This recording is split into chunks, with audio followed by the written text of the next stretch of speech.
Buenos días. Esta es la clase número 5 de la materia electiva La obra y el pensamiento de arquitectos argentinos. En esta clase lo que vamos a ver van a ser algunos de los momentos más particulares de la década de los 70 y también el comienzo de una nueva etapa de revisión de la arquitectura argentina en referencia a lo que se vino gestando o lo que en ese momento se dio en llamar la modernidad apropiada, que va a ser un tema muy recurrente en la década siguiente, en la de los años 80. Pero básicamente en esta etapa nos vamos a estar refiriendo a lo que sucedió con la arquitectura en un periodo muy particular que comienza prácticamente en el inicio de la década de los años 70 y luego vamos a revisar y comentar la obra de uno de los estudios más importantes de la Argentina, que comienza su actuación a fines de los 60. También es importante referenciar lo que pasó en esa década en la arquitectura argentina con los sucesos que tuvieron como motivo fundamental, sobre todo los hechos políticos de esos años. Ustedes tendrán que analizar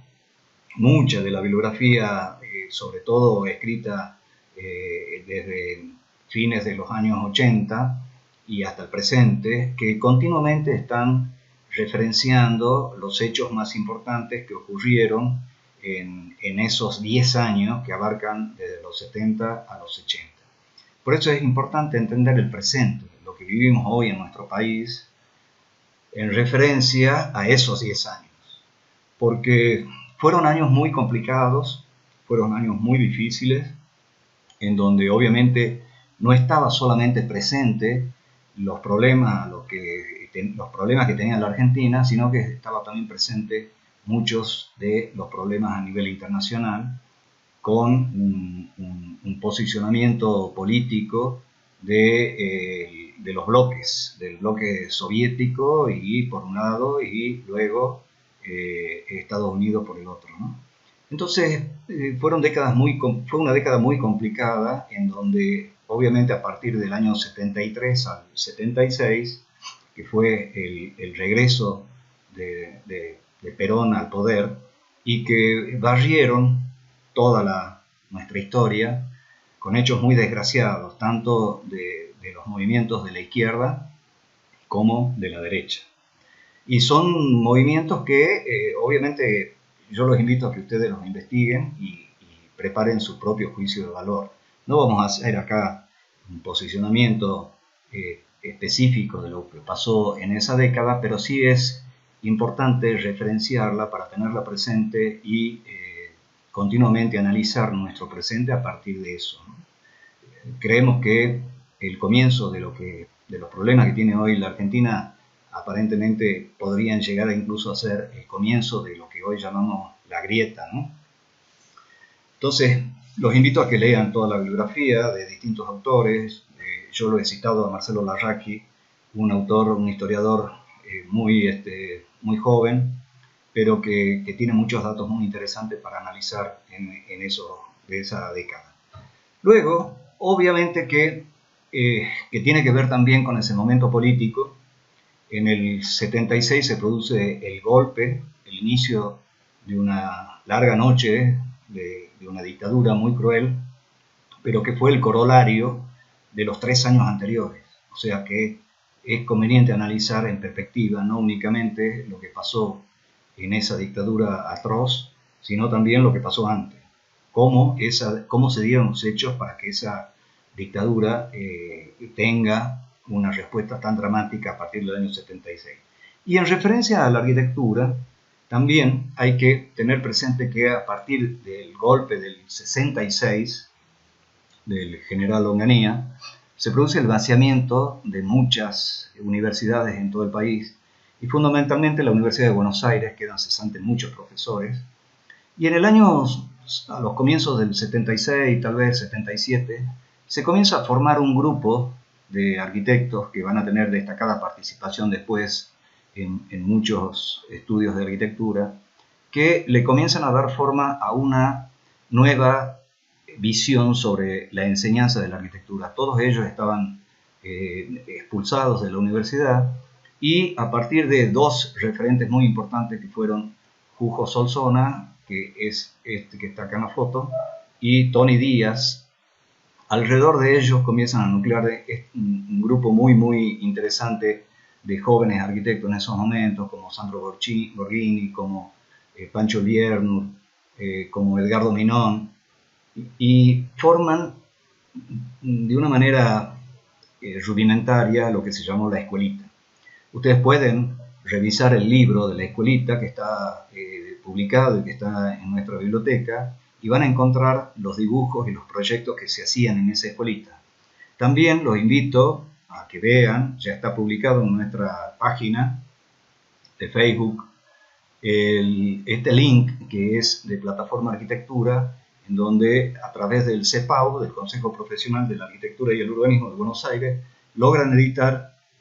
un documental en donde plasman un poco el recuerdo de lo que fue ese momento, de esa alternativa de enseñanza de la arquitectura de 1976 a 1981. Como les decía, el arquitecto principal que nucleó a todos estos interesantes arquitectos fue Jujo Solsona. También es importante, que luego nos vamos a referir a la obra del estudio de Solsona, analizar también una interesante colección editada por el diario Clarín, Los 10 estudios argentinos, en donde está la obra de Mario Roberto Álvarez, de Clorindo Testa, de Jujo Solsona, junto con su socio, Flora Mantiola, Sánchez Gómez, recientemente fallecido, Josefina Santos, y Carlos Salaverry. Luego está también en esa colección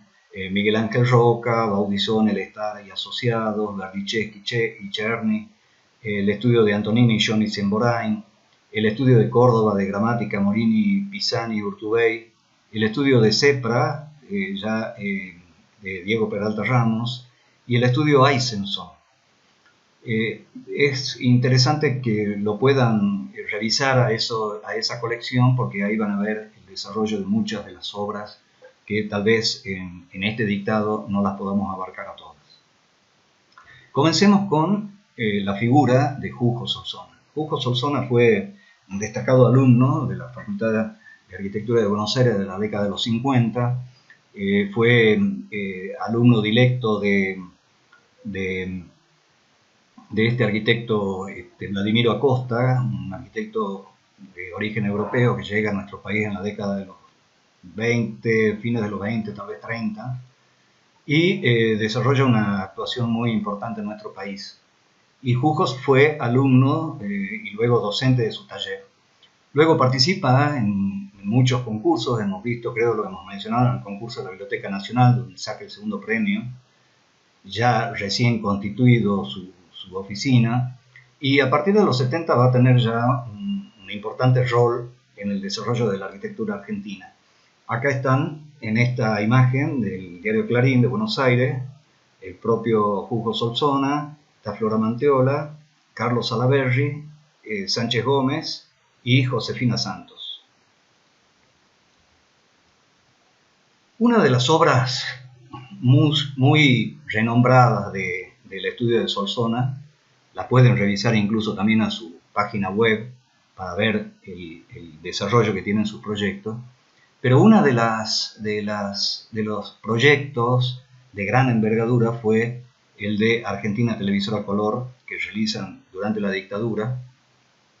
y que va a tener en la arquitectura argentina una notable divulgación y una notable calidad. Es una obra, como ustedes pueden ver, está en la zona de Buenos Aires, en la zona de Palermo, diríamos, en donde el edificio se ubica dentro de lo que era una gran plaza. Por lo tanto, la idea de arquitectura fue no romper esa idea de plaza, de espacio urbano público,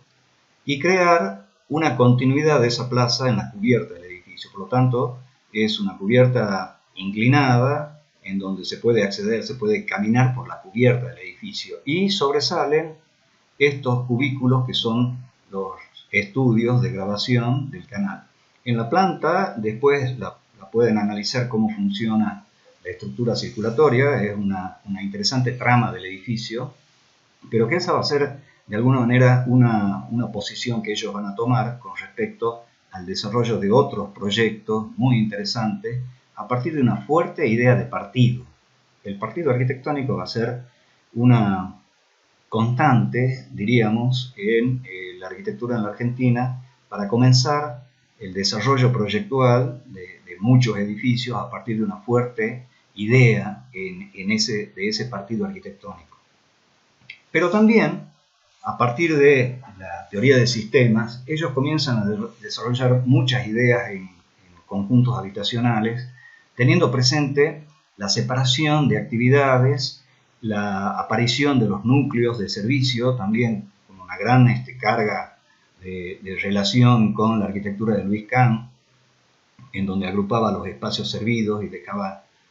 muy separados los espacios sirvientes. Y aparece también esa idea de los espacios urbanos públicos con las características de lo que ya en ese momento se desarrollaba en Europa también, enfrentando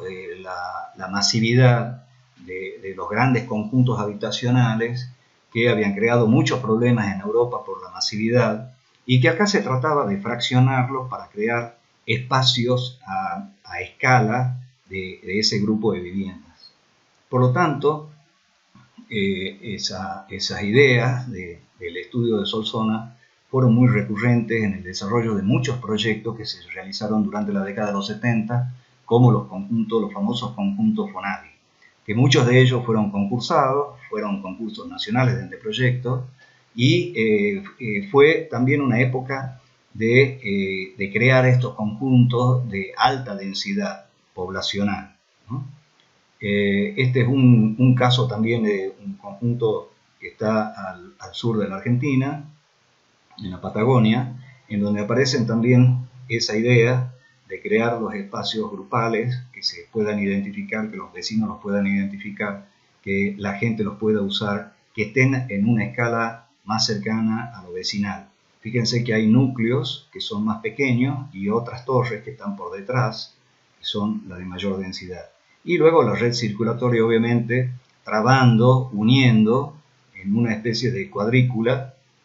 para tener referencias y ubicar los centros neurálgicos de ese conjunto, ¿no? En este caso también es una vista de lo que ya hemos analizado. Este es el conjunto de Puerto Madryn, y una de las ideas también que ellos mencionan siempre es la vinculación del edificio con la geografía, es decir, ver esa relación de la masa construida, cómo se articula a través de la geografía de ese lugar, ¿no? Otra de las cosas que también toman como un elemento importante es el hemiciclo, que va a ser lo que va a desarrollar el partido arquitectónico de este edificio, de este conjunto, y ese hemiciclo está formado por lo que ya habíamos mencionado, esos espacios grupales. Entonces, creo que la actuación de este estudio, que notablemente transita varias décadas en la Argentina y hoy se constituye todavía como uno de los grandes referentes, con un gran profesionalismo, con un estudio importante que ha desarrollado muchos proyectos en nuestro país y en el interior también del país, ¿no? Acá tenemos un caso que es muy interesante también, que es el conjunto La Rioja de los años 70, un conjunto de alta densidad. Ustedes pueden ver acá en la ubicación que tiene con respecto a las manzanas que lo rodean, el impacto de densidad, trabajando también en algo muy interesante, trabajando en una manzana de la ciudad, en donde dejan notablemente muchas áreas libres para concentrar estas torres, que además están comunicadas por estos puentes habitables serían, ¿no? Y además también con estos vacíos urbanos, lo cual le da mucha calidad arquitectónica pese a la alta densidad, pese al impacto habitacional, pero es una resolución bastante interesante. Luego, el desarrollo que van a tener en muchos otros proyectos es utilizar esa idea de partido a partir de conceptos muy claros. En este caso podríamos hablar de la Casa Mirador, una casa que está ubicada en Uruguay, en donde también utilizan, igual que en Argentina Televisora Color, la idea esta diagonal de la rampa, que también es usada en esta casa y en otras más como un plano inclinado que le da mucha importancia a la resolución morfológica. Y luego aparece la torre, que es la propia casa, obteniendo vistas, obviamente, y búsqueda de orientaciones posibles. Este caso también es un edificio muy interesante de Buenos Aires, comúnmente se le llama el Rulero, está ubicado ahí cerca de la estación de Retiro, al final de la avenida 9 de Julio con avenida del Libertador, el edificio ProUrban, un edificio cilíndrico, en donde la resolución de la fachada es a partir de un solo elemento, de una carpintería notablemente proyectada y que le da mucha identidad, y aparece esa idea también de edificio ícono, es decir, el edificio que se constituye como un mojón urbano, como un mojón de referencia, que sale de lo típico, que sale de lo normal y busca destacarse como un elemento preponderante dentro del paisaje de la ciudad de Buenos Aires. Esta es una búsqueda de una serie de oficinas de torres en Puerto Madero, donde a través de un edificio que admira mucho Solsona, porque lo desarrolla también como tema en la época de la escuelita. En la escuelita desarrollaron mucho esa idea también de convivir lo nuevo con lo viejo, de revalorizar las grandes avenidas que tiene Buenos Aires. Hicieron todo un estudio de Avenida de Mayo, por ejemplo, y lo tomaron al edificio Cabana, que ustedes ya lo conocen, que ustedes ya lo vieron acá en nuestra materia. Y en estos proyectos busca Solsona y su estudio busca tener esa misma relación de un edificio que se va escalonando, que va generando una serie de gestos hacia el cielo a partir de esa búsqueda de volúmenes fragmentados y demás, ¿no? Entonces es una propuesta muy interesante a partir de esta idea, incluso en planta, muy similar a lo que era el edificio del Cabana, a lo que es el edificio del Cabana, buscando también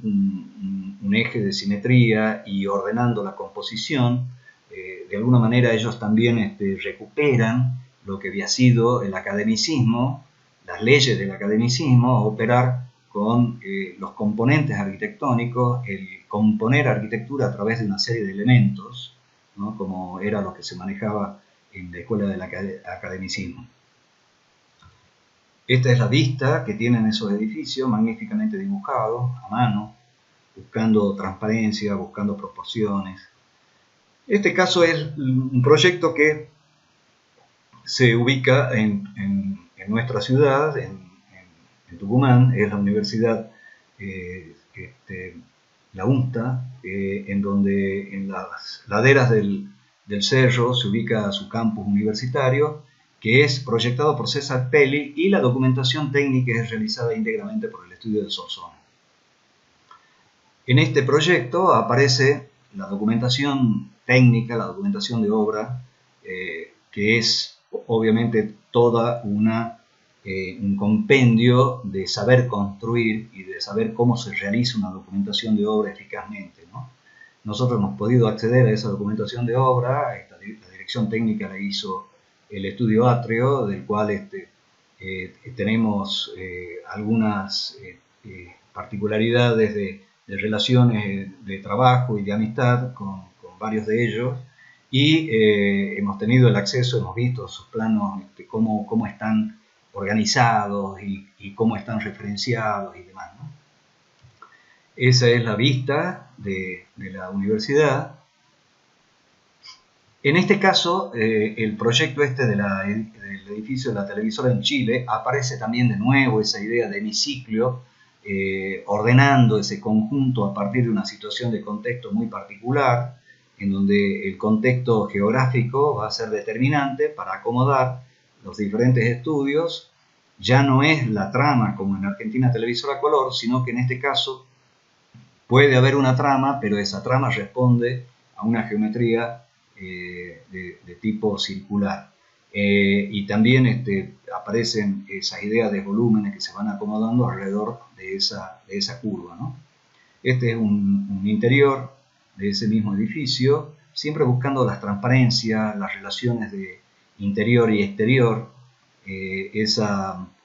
posición de arquitectura liviana. Hicieron muchísimas obras de aeropuertos también en nuestro país,